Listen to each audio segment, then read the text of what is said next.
ఒక వ్యక్తి పని పట్ల శ్రద్ధ కలిగినప్పుడు ఏ రీతిగా అయితే ఆశీర్వదింపబడతాడో, అలానే ఆ వ్యక్తి యొక్క కష్టార్జితాన్ని దీవించాలి అంటే దేవుని పట్ల అంతకంటే శ్రద్ధ కలిగి ఉండాలి. ఎందుకంటే మన చేతుల కష్టార్జితాన్ని నిశ్చయంగా దీవించేది దేవుడే కనుక. మనకు దేవుడు ఆరోగ్యం ఇవ్వకుంటే మనం పని చేసేవారం కాదు. మనకు దేవుడు యొక్క ఉన్నతమైన ప్రణాళికలో ఆయన దృష్టిలో మనం లేకుంటే అసలు మనకు పనే కల్పించేవాడు కాదు. మన చేతి నిండా పని రావాలి అంటే ఎదుటి వ్యక్తిని ప్రేరేపించాలి దేవుడు. వాళ్ళు పని చేయించుకునే మనసు వారికి పుచ్చినప్పుడే మన ద్వారా పని చేయించుకోవడానికి ఇష్టపడతారు. మనం ఆరోగ్యంగా ఉండి పని చేస్తేనే మన ఇంటికి డబ్బులు వస్తాయి. మన ఇంటికి డబ్బులు వస్తే మన ఇంట్లో అన్ని విధాలుగా సమృద్ధి ఉంటుంది. చూసినావా ఎంత పెద్ద ప్రణాళిక ఉన్నది. మనం అనుకుంటాం మనల్ని దేవుడు పట్టించుకోవడం లేదు అనుకుంటాం. దేవుడు మనల్ని పట్టించుకుంటాడు కనుకనే పని కల్పిస్తాడు. పని కలపడానికి వారిని ప్రేరేపిస్తాడు. అప్పుడు మన చేతికి పనిని అప్పచెప్తాడు.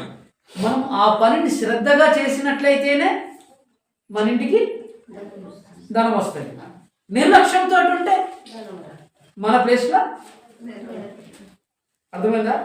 నీకు అప్పచెప్పే బాధ్యత ఏదైనా, నీకు అప్పచెప్పే పని చిన్నదైనా పెద్దదైనా నువ్వు ఎలా ఉండాలంటే శ్రద్ధ కలిగినట్టుగా ఉండాలి. చదివే విద్యార్థి కూడా శ్రద్ధ కలిగి చదివిన వాళ్ళే మంచి మార్కులతో పాస్ అవుతారు. నిర్లక్ష్యంతో ఉన్నవాళ్ళు అక్షర ముక్క కూడా వారికి వాళ్ళు ఎగ్జామ్ ఏమైనా రాయగలుగుతారు. పని చేసినోనికి ఇంట్లో సమృద్ధి ఉంటుంది. పని చేయడానికి అన్నం ఉంటే కూర ఉంటుంది, కూర ఉంటే అనారోగ్యం ఉన్నప్పుడు ఆ చేయి ఎప్పుడు ఎదుటి వ్యక్తికి చేయి జాపి ఉంటుంది. అంటే దాని అర్థం ఏంటి? ఆ వ్యక్తి పని పట్ల శ్రద్ధ లేడు, కుటుంబం పట్ల శ్రద్ధ లేడు. అంతకు మించి అవన్నీ అనుగ్రహించే దేవుని పట్ల కూడా శ్రద్ధ లేడు.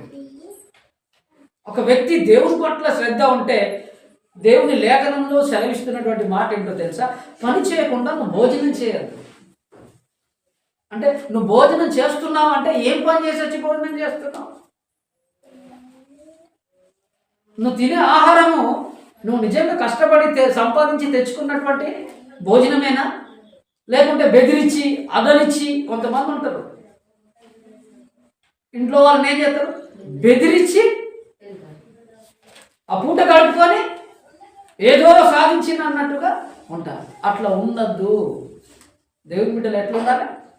సోమరిపోతులుగా ఉండాలి, బద్ధకస్తులుగా ఉండదు, నిద్రమత్తులుగా ఉండదు. ఎందుకు? దరిద్రం వచ్చేది. పని చేయని వారి ఇంట్లో దరిద్రం ఉంటుంది, పని చేసే వారి ఇంట్లో ఐశ్వర్యం ఉంటుంది. ఏముంటుంది? ఐశ్వర్యము ఉంటుంది అంటే డబ్బు ఉంటుంది. నీ ఇంట్లో డబ్బు ఎప్పుడు ఉంటుంది అంటే నువ్వు పని చేసే వ్యక్తి అయితే డబ్బు ఉంటుంది, నువ్వు పని దొంగవైతే డబ్బు ఉంటుంది. అర్థమవుతుందా? ఆ దీవెన ఆశీర్వాదం ఉండాలి అంటే నీవు పనితో పాటు ఆ పనిని కల్పించడానికి కృప చూపిన దేవుని మందిరం మీద శ్రద్ధ ఉండాలి. ఆదివారం ఎక్కడ ఉండాలి? నువ్వు దేవుని మందిరంలో ఉండాలి. పని లేనప్పుడు దేవుని మందిరంలో క్రమంగా ఉంటాం. పని వచ్చిన తర్వాత మనం దేవుణ్ణి పక్కకు పెట్టి మన పనుల మీద మనం పడిపోతాం. అసలు ఆ పని ఇచ్చింది ఎవరు? ఎన్ని రోజులు ఏడ్చినావు? ఎన్ని రోజులు కన్నీళ్లతో ఉన్నావు? ఎన్ని రోజులు ఆకలి దప్పులతో ఉన్నావు? నువ్వు ఏడ్చినటువంటి ఆ కన్నీటిని దాటలేని దయగలిగిన దేవుడు ఆ కన్నీటికి సమాధానంగా నీకు పని కల్పిస్తే ఇప్పుడు ప్రభునే పక్కకు పెట్టేసినావు. దేవుని లేఖనం సెలవిస్తున్నది 6 రోజులు నువ్వు పని చేసుకో, 7వ రోజు పరిశుద్ధంగా నా మందిరంలో ఆచరించే వ్యక్తిగా నువ్వు ఉండు. నువ్వేం చేస్తావు? పని రానప్పుడు క్రమంగా వస్తావు, పని వచ్చిన ప్రభువునే పక్కకు పెడతావు. ఇప్పుడు దేవుడు నిన్ను దీవించేవాడిగా ఉన్నాడు, దేవుడు నిన్ను ఐశ్వర్యవంతుడిగా చేసేవాడిగా ఉన్నాడు, దేవుడు నిన్ను ఆశీర్వదించేవాడిగా ఉన్నాడని అన్ని తెలిసి కూడా నువ్వేం చేస్తావు? నాకు టైం లేదు, నాకేం లేదు, టైం లేదు, నేను వెరీ బిజీ. ఆ బిజీ చేసింది ఎవరు? మీరు. లేకుండా నువ్వు ఎక్కడుండే వ్యక్తివి మూలకు మంచం వేసుకొని ముడుచుకొని వాడుకొని పని లేదు అనుకుంటుంటావా? అవునంటావా? కాదంటావా? దేవుడు దయగలిగి ప్రార్థన విని కుటుంబాన్ని దీవించే కోట కొరకై పని కల్పిస్తే ఆ పనినే నువ్వేమైపోయావు? బిజీగా మారిపోయావు. దేవుడు లేఖనం సెలవిస్తున్నది, శ్రద్ధ కలిగి నువ్వు బ్రతకాలి. ప్రతి దాని మీద శ్రద్ధ ఉండాలి. నీ పని మీద శ్రద్ధ ఉండాలి. నీ ఆరోగ్యం మీద నీకు శ్రద్ధ ఉండాలి. నిర్లక్ష్యంగా ఉండదు. ఏది పడితే దీని అట్టి ఆరోగ్యాన్ని పాడు చేసుకోవాలి. కళ్ళకు కనబడ్డదాన్ని తినేసి, కళ్ళకు కనబడ్డదాన్ని తాగేసి నీ ఆరోగ్యాన్ని పాడు చేసుకోవాలి. నీ ఆరోగ్యం పట్ల నీకేముండాలి? నీ కుటుంబం పట్ల నీకేముండాలి? నీ పిల్లల పట్ల నీకేముండాలి? నీ కుటుంబంలో ఉన్నటువంటి సమస్త పరిస్థితుల పట్ల నీకేముండాలి? శ్రద్ధ ఉండాలి. అప్పుడు అన్నీ కూడా జ్ఞానముతో ఆలోచిస్తావు. నీ కుటుంబ పరిస్థితులన్నింటినీ కూడా జ్ఞానముతో నువ్వు ఆలోచిస్తావు.